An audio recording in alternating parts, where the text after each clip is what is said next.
gamers, today on Dice and Dragons, as you can see, I'm ready for some ultra violence, wearing my Deadpool shirt, as we are going to review Kick-Ass the board game based on the comic book by John Romita Jr. and Mark Millar.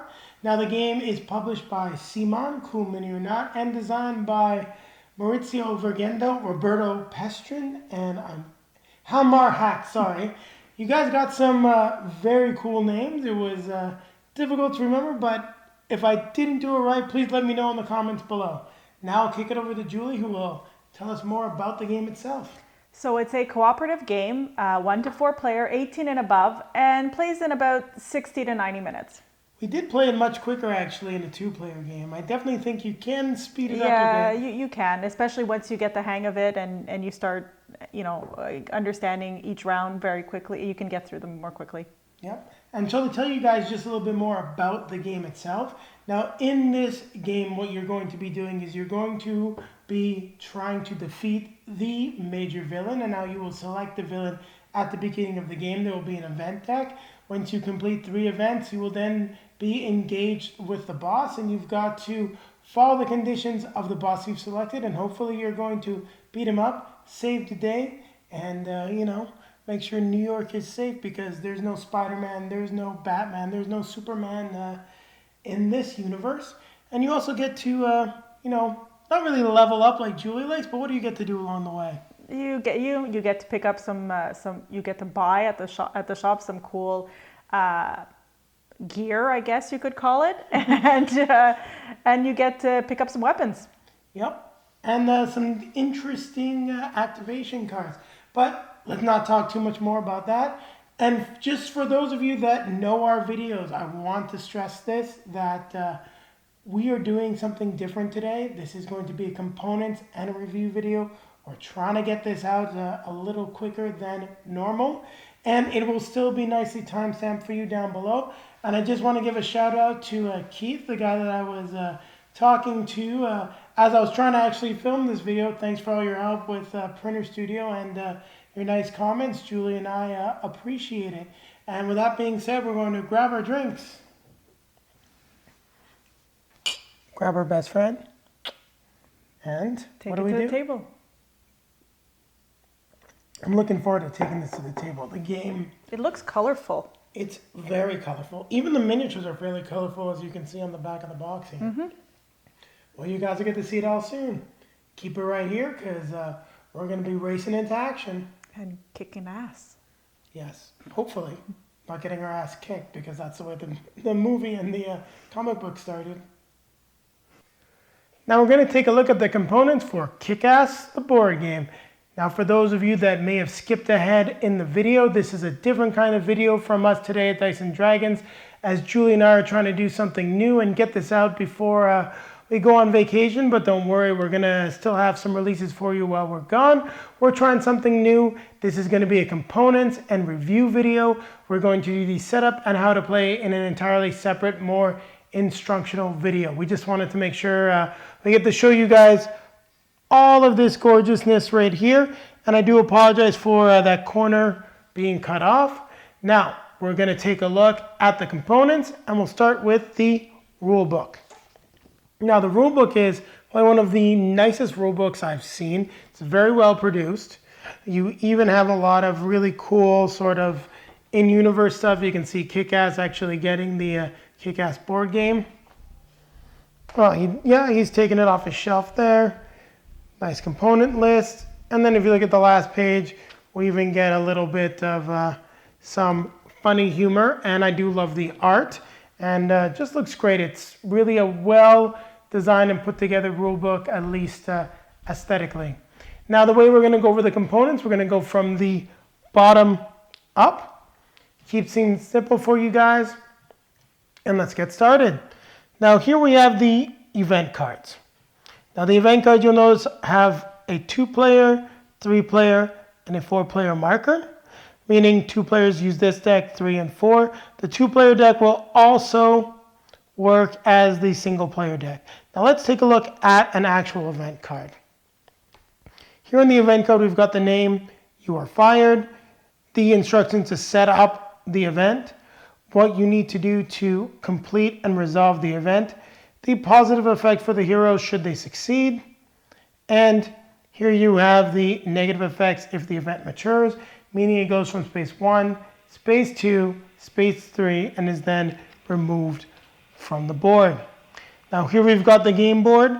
You've got a nice quick round summary here. Now you also do have that glossary and round summary, I believe, on the back of the rule book. Yep, you've got everything you need right here, so you may want to keep it handy. And now back to the game board. The game board is divided up into 8 districts. You have the hospital, Wall Street, the docks, the shop, Central Park, City Hall, the library, and the police department. Now, any space that is adjacent to each other, like the police department and Central Park, the library, characters may move their miniatures between them, but however, you may not move like across the ocean from police department to City Hall or from the shop to City Hall. Now you notice that each space has a timer icon, and we'll talk more about that when we get into the how to play, but suffice it to say there are certain activation cards that let you trigger this event. And then this is the space for enemy minions. They will spawn in this space. Mini bosses and heroes go in the exterior part of the board, anywhere in the colored zone. Now when you clean up, meaning you've killed all the minions, so I'll just use a quick example. You happen to defeat this minion, your character then will get the cleanup bonus. Now let's take a look at the upper part of the game board. I want to talk about the rounds, the incoming track, and just, well, not really the event section, we sort of already covered it. Now here we've got the rounds and the incoming track, and just to show you guys, we have a nice round tracker token and the incoming tracker token, so you can keep track of how many minions you're going to be facing. Now with regards to the incoming track, you'll notice that there are 2 of them. If you flip them over, you get ones for the different player counts. So we've got 2 and 1, 4 and 3. And just to show you guys, even though it's fairly obvious, the incoming token goes here and moves up based on what is said on the spawn cards, and the round token will just move up as so. Now that we've taken a look at that, we're going to look a little bit more at the boss cards. But before I forget something, there are a couple other things, tokens here, that interact with the game board itself. So we have the cancel timer token, the signal when you cannot use this space's ability. That happens when there are 3 enemies in the space. So it's full, can't play this, anything else, can't use the ability. There are also the protection tokens, which you may gain at certain spaces on the board. Protection tokens mean enemies cannot fill the space. If an enemy tries to fill the space, they are then defeated instead. So we've covered the game board aspects, I believe. If not, we'll jump back, but let's get into the bosses. So here we have some boss tokens that are related to the final plot. You can see the final plot track right here. You'll notice that these things will fit in at certain spaces. You also have, depending on the main villain that you're fighting, you've got some other tokens. This is the Don Genovese tokens.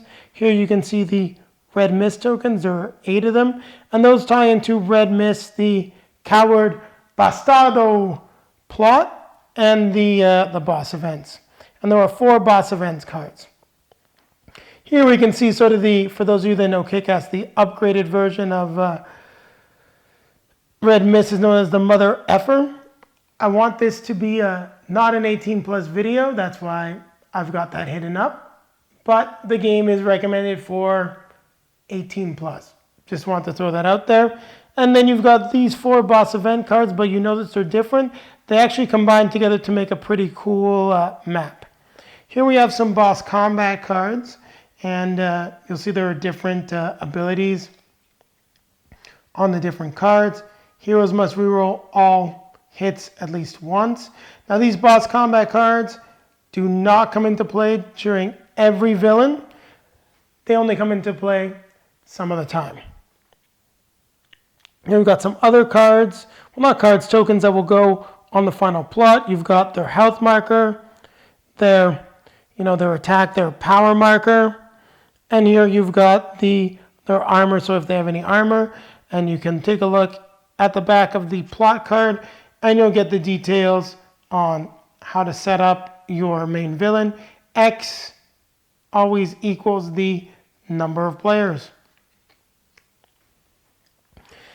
Now we've covered the bosses, we've covered enough stuff about sort of the events here, and I'm not going to spoil the boss event cards for you, but the one thing I do want to explain, you're going to see more in the setup and how to play, is with regards to the boss events, you will only ever have one boss event out at a time. Once it's completed, you would then take a different event and add it to the track. Now we'll take a quick look at the miniatures. Now, they're a little far away from me, but as you can see, we've got 3 rows of miniatures. Now, the yellow row, the 4 of them, those are your generic minions. Now, there are multiples of them in the box. There's just 4 different molds, different sculpts. And you have these plastic markers, something that Simon is very well known for. Now, these go under what's known as a super minion. So if it says spawn a super minion, place your yellow guy in the black ring, and then it just means that he's tougher. He has an extra hit point and an extra damage. Now the second row are your mini bosses. So this orange row here represents the 5 mini bosses in the game. They will come out depending on the events as well as the potential final plot. Now you've got your bosses back here, and there is an extra boss card because with regards to the bosses, there is actually only 5 of them in the game. There's 5 different bosses, except you do have the character, and if I'm not mistaken, someone right there of Mother Russia, who is a special final plot mini boss. Now, here the last row is our 7 different heroes, and we've got our hero dashboards right here, but you can see them when we take a look at how to play. You'll see a little bit close up more of some of the miniatures, but not all of them. I really just wanted to give you guys a nice overview of everything that we have. And that covers really the minis. Let's take a look at the cards, and then we'll actually really take a closer look at the hero dashboards. Now with the cards, we've got our blue activation cards and our red activation cards. Now your blue activation cards represent sort of I'm going to get rid of this, sorry, I didn't realize I left it there. Your standard types of activations. Some of them are better than others, but suffice it to say, you don't get into any fights with the blue cards. So for example, you can gain 2 happiness, 1 strength. You can gain 2 free time to trigger the timed events, meaning with this card you gain 2 but you lose 1 happiness. With this card you gain 1 time and then you gain 1 protection token that you can place anywhere, which is very nice. And then the movement value is written here on the back. And if you don't want to use an ability for whatever reason, you can always just play the back part of the card where you get 1 timed ability that you can trigger and 1 movement. And what you're going to be doing is you're able to purchase these cards and gain them during the refresh phase of the game. Now the red ones are all combat and fight related. As you can see here, POW is the symbol for fight. It gives you 1 movement. And then you get an extra red attack die. You can see that here. I know we're jumping around, but it goes well with the cards. You've got your red attack die, which are either a hit or a hit, and I like to call it a surge. But you'll notice that the die is about 50% empty, meaning hitting is difficult. Blue die mean the blue defense die, which also have a surge. Now, to trigger a surge or that lightning bolt ability, you do need either to have, a blue or a red lightning bolt surge icon, or if it's just any type of lightning bolt icon, it's a yellow one, it means you can use either or. Here we have the faint die, which comes up only a couple times, and you definitely have negative effects when you get the symbol here. Julie likes to call it a zombie. And there's also then the blanks. Once again, it's at about a 50% ratio. So as you can see, these are your combat cards. You can even gain strength. Sometimes you might even lose health. Like I'm a superhero, you automatically take a damage, but you gain a red and a blue die. So these are the generic activation cards here. Now we'll take a little bit of a closer look at your hero's actual activation cards. Now there is a deck for each hero, but I didn't want to take them out. I would have cluttered this space even more than it actually is. And as you can see, we've got a deck for Kick-Ass and a deck for Hit Girl, and it comes out to a total of 5 cards. You'll notice that there are some slight differences. Kick-Ass has 4 blue, whereas Hit Girl has 3 blue, 1 red, and 2 red. Now, these green cards here are your real big special cards, your social media cards that you gain by moving up this track. And we'll talk about that a little bit more on how to play and as we look at the hero boards. And as you can see, they get some really cool abilities. For example, with this one, Hit Girl gets to move 3, and then she gets kill 1 minion or super minion whenever you enter a district. So essentially with this, Hit Girl can just become famous now. She can run around the board and kill 3 enemies a turn. Very good stuff. And for the most part, we'll put these up here just so you can see. It's fairly generic. You got a different bit of flavor and some nice art to the cards. But what they can do in terms of your free time is really the same thing. Move 2, 1 timer, 2 timer, 2 timer.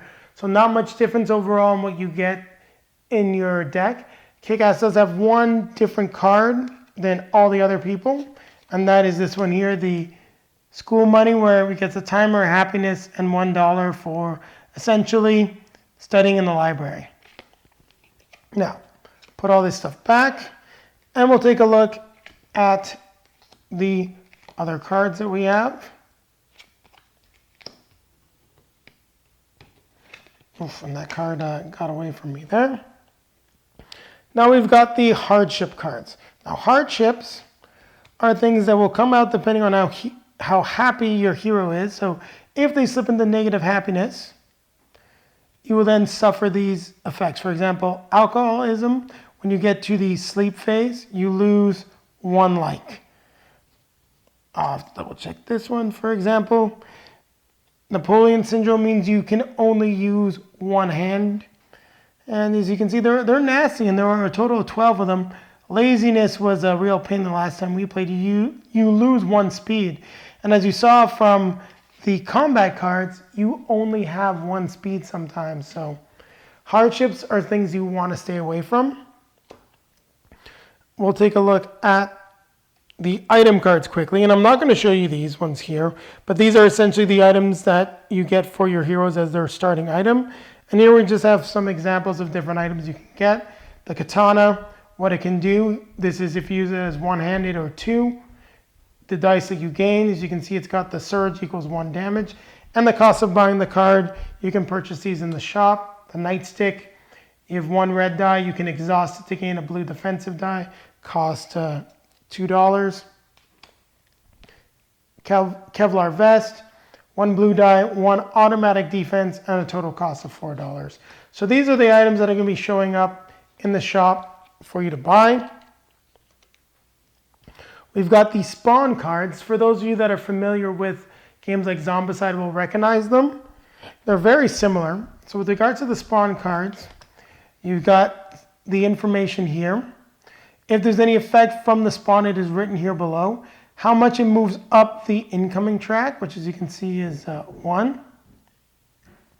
And where you spawn guys. So you will start first at the docks, then the library, then the police department. If these spaces are ever filled up with 3 minions, the next spawn goes following the yellow arrow, not the arrow in the spawn card. Follow the yellow arrow to its next spawn placement. You'll see shame here. It's shameful, but that doesn't affect the incoming track. And at this place, like all heroes in the same district as a minion lose 1 like. So these are the spawn cards, and as I said, very similar to Zombicide. Now the last thing we have to look at here is just a few tokens. And I'm just going to take these out because they call them the social tracker tokens. And these are the tokens that go on your hero. You got your likes, your strength, your happiness, and your health. And of course it runs away from me. But that's kind of cool. You do get to see sort of the more fun, artsy side of the token. No, it's a little far away, but still pretty cool. Here we have interest tokens, and there's 3 different colors so you can track different interest events. Now these are going to be related and attached to events. I just wanted to take out 3 of them so you get a nice sample and see what they look like. Here we have the dock token. Now you can see the docks are over there. Now once this token is out, for any fight the heroes are in, it will be either gain an attack or a blue defensive die once you trigger the dock's timer. Now I'm realizing that I did forget a token. There is this buy token that you will place here, the shop token. And once you get 3 shop tokens, which you get from cleaning up the space, you get 1 free item. And the last tokens we have, before we take a look at the hero boards, are the dollars. There is no multiple amounts. Each dollar is literally $1. So now we've taken a look at all of our tokens and cards. Let's take a look at the hero dashboards. Hey everyone, Future Jason here. I was just editing together the video and I noticed that the work that I did on the character boards wasn't quite up to snuff. I misplaced them, so I do apologize about the rough cut, but we'll take a closer look at them just on one camera. So here we've got the name of the character. As you can see, Kick-Ass. We got some great character art. This also does give me the chance to explain why the art in the game is so good. It was done by John Romita Jr. himself. You can see the starting location, your starting dollars, happiness, strength, likes, and health. Here is your happiness track. And as you can see, we were talking about hardships triggering as you take negative happiness. When you get down to 4, your first hardship triggers. Down to 1, your second hardship triggers. You also are unhappy and you lose likes at this level. Not fun as well. Here's your strength. You start off with a strength of 1, and as you gain strength, you gain the following bonuses. Here is your like track.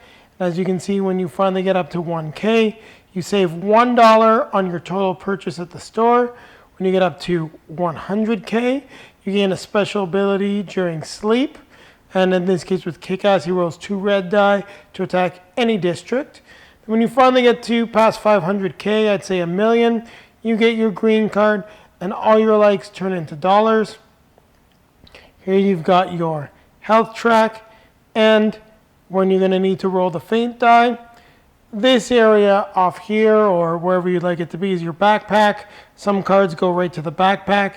Here you've got your helmet, body, one hand, and the middle represents the 2-handed slot. So this is the character board, and now let's take a closer look at all of the characters you get in the game. So we have Kick-Ass. We then also have Hit Girl with her standard classic katanas. We have, of course, and sorry for the B word, but we do see it in PG-13 stuff. We've got Night Bitch, also known as Miranda Swedlow. Dr. Gravity, who I'm blanking on his actual real name right now. Colonel Stars. And he does have a cool card. He does get his dog, for those that are familiar with the comics and the movie. We've got Ass Kicker, who actually plays more like a healer, actually, which is fairly interesting. And then, of course, the man himself, the guy who started it all, Big Daddy. And those are the 7 characters, your main characters for Kick-Ass. Now I'm going to get out of the way and let past Jason take over and finish up. Keep it right here. So these are the 7 heroes. You've got your hero dashboards. We've taken a look at all the components. Julie and I are now going to go into our review of the game. And if everything goes well, hopefully the next day you're going to see a release of our setup and how to play instructional video for Kick-Ass. So keep it right here. The review is coming up. So Kick-Ass the board game. What did you think of the game? And let's start with the positives. We're going to both do positives and negatives because I think there's a lot to say about this game. So the positive, I said right away when we laid it out, it's got great production value. I don't know Kick-Ass, as I said in the intro, but it's pretty. It looks nice. It's well done. I like the quality of the material. I like the way things line up on the boss board, with the arrows, and they go in together. So there are a lot of components, but I definitely think they're well done. Yeah, and I don't want to reiterate it, but I agree with you. All the components are good. Card quality is good. I think the only thing we didn't really like were the hero boards. If we're just talking about the components, would have liked to see something a little bit better, maybe along the lines of Zombicide, Massive Darkness. They're giant. You guys saw it on the component overview. It's nice, but if you do want to handle multiple characters, and that's often what people do when they're playing cooperative games, it's not easy. It's bulky. It takes up a lot of room.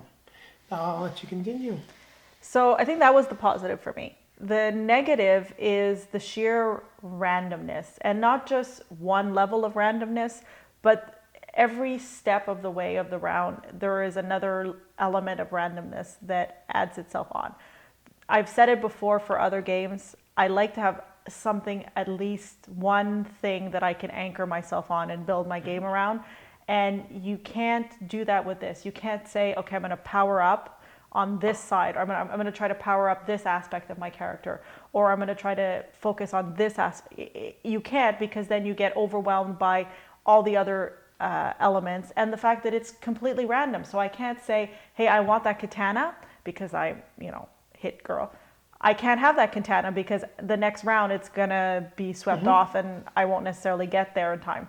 And just to jump in, because we're doing our how to play video afterwards, but just to summarize, guys, you'll see the video shortly. The item deck, the activation cards, blue and red, that you're able to purchase, they are out one round. Afterwards, they are discarded, that you get rid of them, and new cards show up.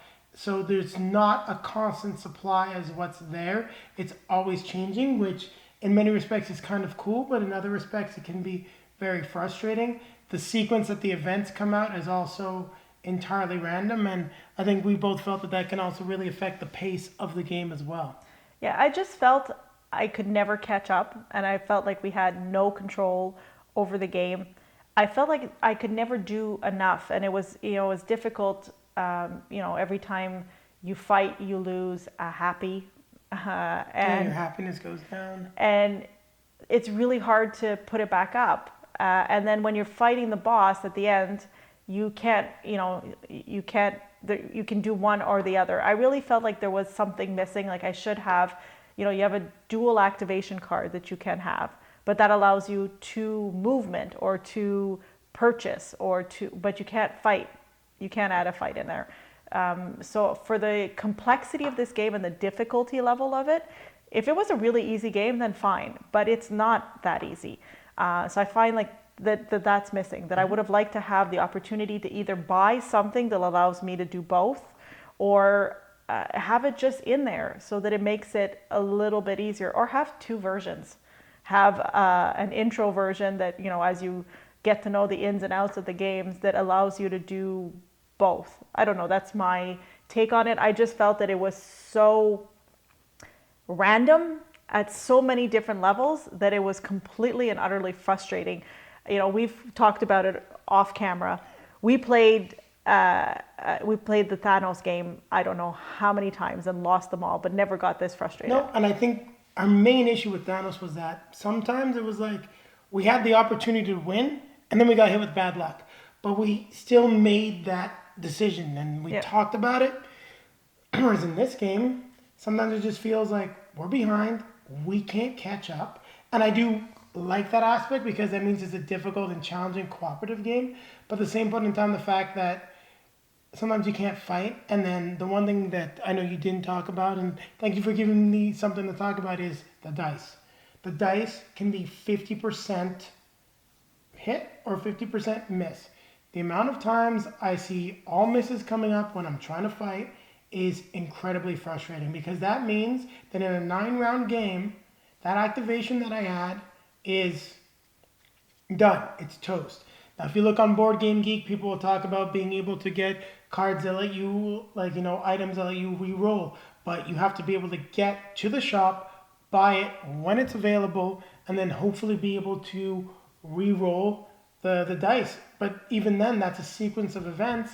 That means that you're not necessarily working on the event, that way if you fail it, it's going to have negative consequences to your hero. And some of them can be quite drastic, like losing an activation card. Like your hand limit goes from 5 to 4, and you really don't want to do that. And depending on the cards you have and what you're doing, you're running around and trying to handle that. But there's minions, and if you're handling an event, you're not fighting. It's always one or the other.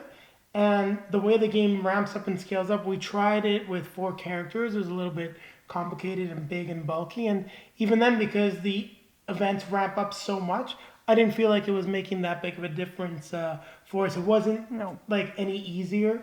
And you might see other people reviewing the game that say, hey, it feels like maybe you should play always with 4. I'm actually not sure. I'm almost wondering if this is a better solo game, because looking at the solo incoming track, the first 2 rounds, no minions show up. Oh, well, that would make it a lot easier to prep. And some of the times when we were playing 2-player, I felt, this would have been a lot easier if we had been 4. But in the 4 version, we had twice the amount of minions coming out. And I don't know how many times we look at the event card and said, really? 2 times the number of players we are? Really? Yeah. We have to... And it seemed really impossible. And I know it's fun to have a challenging game. I like a challenging game, but this, you got to feel like you can win it eventually. And honestly, in this case, yes, we've won it once, but I feel like every single star lined up. Oh, I still don't know how you leveled up to get your green card. And that's your power-up card, not the card that lets you stay in the US or Canada. But those are hard to get too, so keep working, guys. So...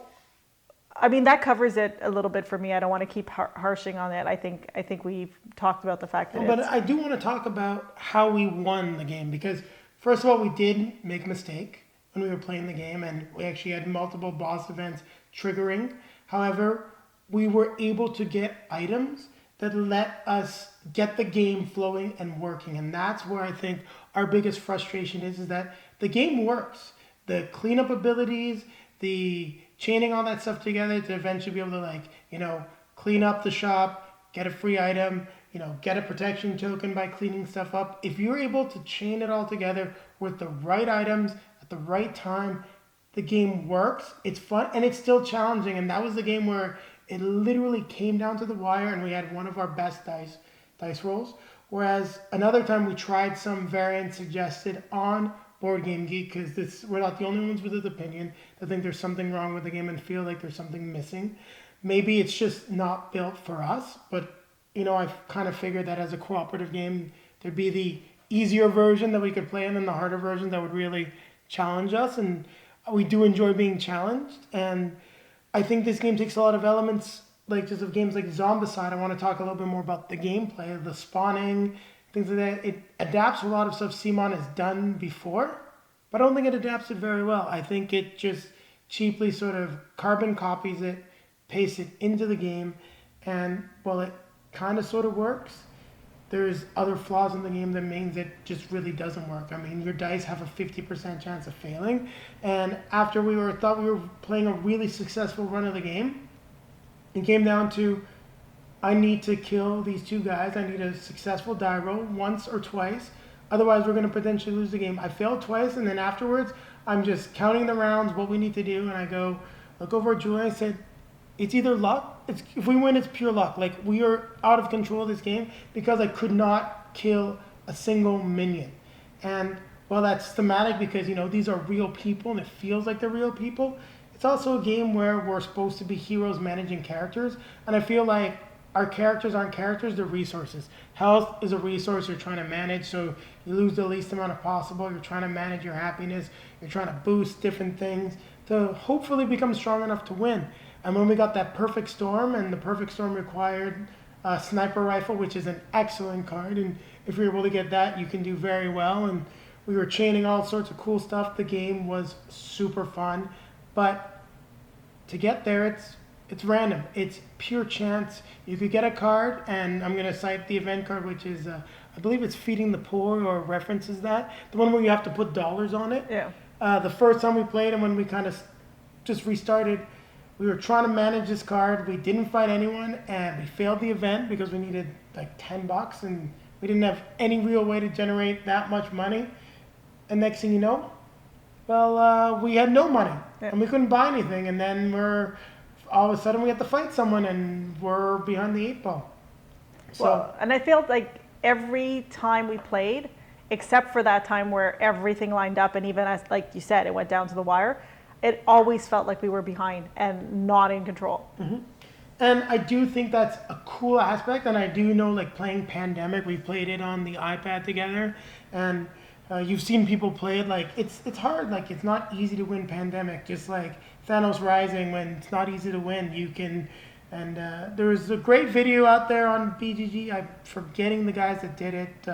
They did a Twitch gaming stream, and they had the perfect example. They were about to win the game, and then the last die roll, you get a combo that takes you out. And I'm okay with that. I'm okay losing on that last die roll, as long as it's looking like I got the chance to win.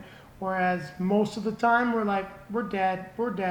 And that was the general consensus we saw on Board Game Geek. Was there's a thread actually calling this an unwinnable game. Now, I know for a fact it's not. We did win the game. There's other people saying that they did win the game. And it's funny because I think the person that enjoys it the most out there is probably, I think he's played mostly solo. If you're out there and you want to comment on the video because you see this, you can let me know. But maybe solo is the way to play the game. But we're going to try to figure out a way to play this, because it's quite clear that there's a great game somewhere in here. But I now understand why Simon decided they needed to get this out this year. Maybe it's something to do with the license, and why they pulled this from Kickstarter. Because I think as gameplay videos came out, and as they were trying to do add-ons and different things, well, maybe an add-on that they would have put into the game as a Kickstarter exclusive would have made the game even better. But right now, maybe it's missing those components. Maybe that's the gap that I'm feeling. Or if this was the game they wanted to put out, maybe it just would have been less successful Kickstarter for CMON. But I think it's time for us to stop talking about it. I think we've harped on it enough. But the one thing I do want to say is that thematically, regular people being heroes and have it being difficult, it captures it. Production value is good. The cardboard quality is good. The storage is fantastic. So great production value. But the rule book, actually, sorry, one last thing before I forget. The rule book, I was going to say, I have rarely seen Jason get that frustrated with a rule book. He kept saying, it's really pretty, but it's not well laid out. No, there's most of the stuff you need is in the rule book, but it's not necessarily on the right spot. And there's some stuff that just isn't there. And to give you the perfect example is, if you have a mini boss character spawn and you don't kill the mini boss, so the event is discarded, you no longer can see their health, does the mini boss stay on the board, or is he gone? Did you miss your opportunity? Not in the rule book. So there is clearly, I think there's a little bit of a lack of play testing with people outside of the designers, friends, and close company to say like, hey, this is weird, this isn't in here, and it could have been better. And I just really want to highlight the lackluster rulebook because it's very pretty, one of the best produced ones I've ever seen, but could have been written a lot better, and just disappointed. So Julie, I'll let you give your score of the game itself. I'm going to give it a 5. You give it a 5? Yep. I'm going to be a little harsher on it because seeing other people's experience, and I was the one that did the research, I'm giving this a 4.5. A 0.5 difference. 0.5 difference, but you know what? In some places, the 5 is a passing grade. I can't give this a passing grade. 5 is not a passing grade in Canada, sorry. It is in certain universities. Well, I didn't go to a university like that. Yes, but in any case, I'm giving this a 4.5 because there's something missing, and I expected better from Simon. And the fact that it's sort of ripping mechanics from their other games and not using them well or better just disappoints me. I mean, I got sort of the Zombicide feeling of being pressured and difficult to make difficult choices. But in Zombicide, I always feel like we'll figure this out. We're going to come close. And this, I feel like we're halfway through the game and I'm like, yeah, that one roll, let's just reset because we're done and we might as well call it quits. So with that being said, guys, you're going to see links popping up to our other videos. You'll also be seeing that probably changing because we're going to add a link directly to the setup and how to play video, which is going to be forthcoming probably about a day later since we spent a lot more time researching and diving into this game because it frustrated us so much. But hope you enjoyed the review. Let us know, as Julie would say. You can like, subscribe, write your comments. Jay loves reading them and then telling me about them. She reads them every so often when she gets a chance.